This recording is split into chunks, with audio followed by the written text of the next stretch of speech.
So with Warden's Law being back in the loot table and the fact that it has a unique new trait called Heavy Burst makes it a very interesting weapon now. It basically became a pulse rifle handkin instead of, the double firing handkin that it used to be.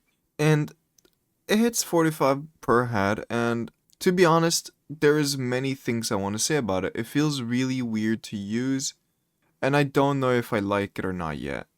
I tried it out on 1 p.m., so I don't really have too many opinions about it. But what I was gonna start this video out was saying how thank God Bungie gave us the Swarm as the Nightfall weapon this week. Me and my good friends did one run before they swapped the loot, and then after we got our loot, we realized this was not worth, and we decided to do Crota's End instead, and I only got armor from Crota's End, so then suddenly someone told me that go back to Nightfalls, Warden's Law is in the table, so I decided to do so.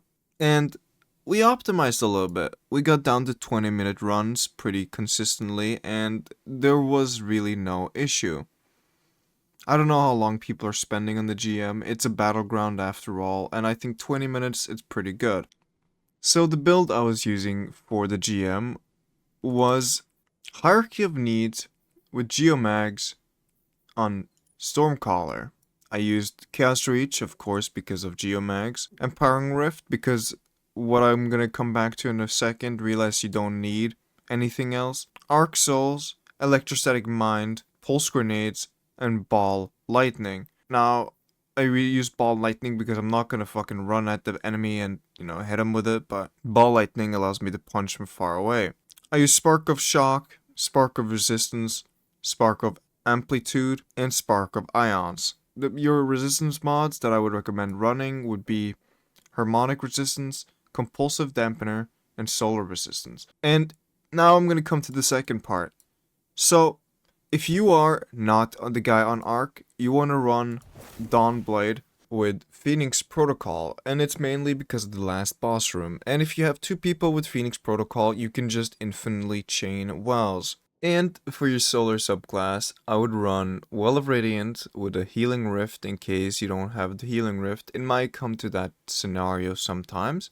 With Icarus Dash because of the movement, but if you don't need the movement, Heat Rises would also be good.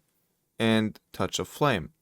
I use the Incinerator Snap for the Scorch and the Ignitions, and Solar Grenades because they're just really good. And the fragments I would use would be Ember of Wonder, Ember of Eruption, Ember of Combustion, and Ember of Char. This just allows you, whenever you're in your well, to actually destroy absolutely everything that's around you. And it makes Hierarchy of Needs even better. I had never used this thing until yesterday, but god damn, this thing is strong. You want to run triple Hierarchy of Needs, and then whatever fusion rifle, or yeah, probably fusion rifle you use, doesn't matter, but you need something that can stop unstop. And I was using Cataclysmic for DPS to the boss. And yeah, you don't really need anything else. You just use Hierarchy of Needs until you need to use your Caddy to damage. You don't even need to use Caddy.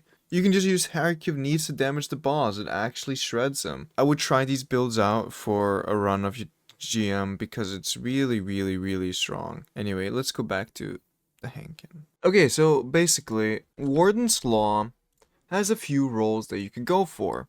Now, there is the consistency part, and there is the, go all out sexist mode, and whatever you want.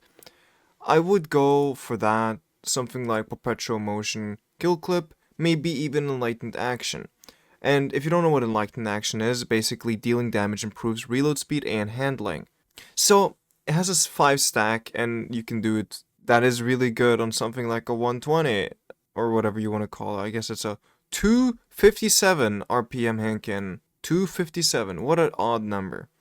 Anyway, so Enlightened Action with Kill Clip would be really good. It's basically, rapid hit without the stability part. But something I would actually try to go for is Snapshot and Zen Moment. Because Snapshot Zen Moment is really good for consistency.